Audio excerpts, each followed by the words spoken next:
Books presents an unabridged recording of Barbed Wire by Elmer Kelton, narrated by Ken Marks and directed by Rob Granis. This book is copyrighted 1957 and 1985 by Elmer Kelton. This recording is copyrighted 2009 by Recorded Books. Doug Monahan runs a fencing crew outside the South Texas town of Twin Wells, digging post holes and stringing red-painted barbed wire for ranchers as protection against wandering stock, rustlers, and land-hungry thugs. But not everyone is happy with the change these fences are bringing. And now, Barbed Wire.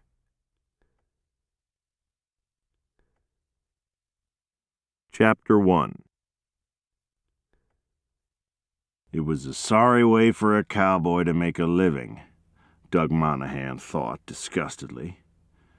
Bending his back over a rocky post hole, he plunged the heavy iron crowbar downward, hearing its angry ring and feeling the violent jar of it bruising the stubborn rock bottom.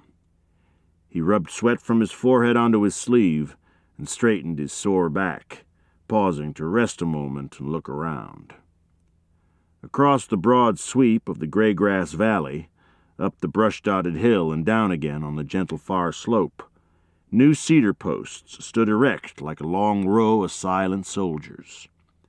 And stretched taut down the length of the line, 4 strands of red barbed wire gleamed brightly in the late winter Texas sun. Doug Monahan had the look of the cowboy about him, the easy rolling gait, the slack yet somehow right way of wearing his clothes that stamped him as a man of the saddle.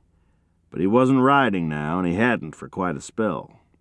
Sweat darkened his hickory shirt under the arms and down the back, the spots rimmed with white salt and caked with dirt.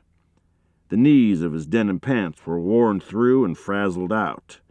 His brush-scarred boots were run over at the heels from a long time of working afoot. He gripped the crowbar with big leather-gloved hands, lifting it and driving it down into the narrow post hole. Each strike chipped off rock and caliche. Sulphurous sparks flew angrily against his dusty boots. The rocky ground was fighting him every foot of the way. At length he went down on his knees with a bent can to scoop dirt and chipped rock out of the hole. Wiping sweat from his stubbled face, he stood up and stretched.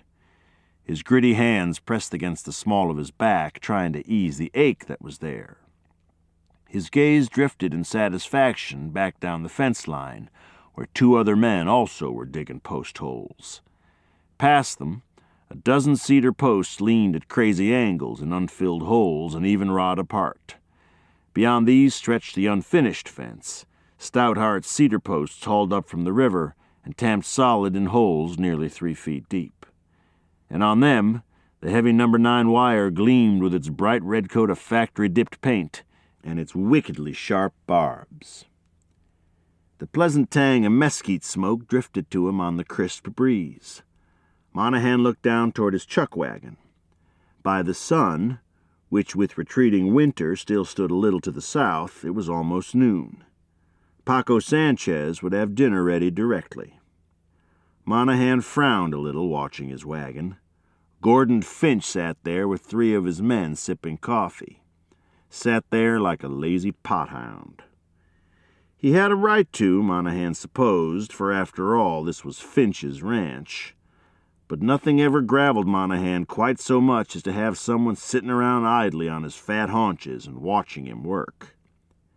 The easy breeze carried with it a sharp breath from the panhandle to the north.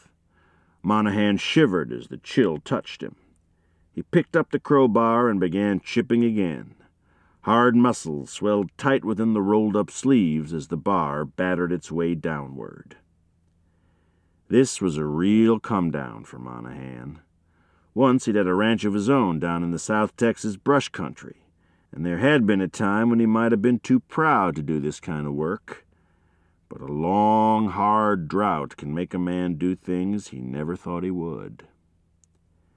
Doug Monahan was young yet, with a glint of red in his hair and whiskers to go with the Irish name. He had blue eyes that could laugh easily, or could strike quick sparks like the strong iron bar that bruised its way into the resisting earth. Finishing the hole, measuring it by a ring he had painted 30 inches up on the bar, he walked to a small stack of cedar posts. He picked one and dropped it into the hole. He stood it straight, sighting across its axe-hewn top to hard-set posts which stretched out of view up over the hill. He glanced the other way, where stakes driven in a string-straight line marked the one-rod intervals for more posts. To keep listening to this audiobook, I've left you a link in the description so you can do it, at no cost thanks to Audible's 30-day free trial.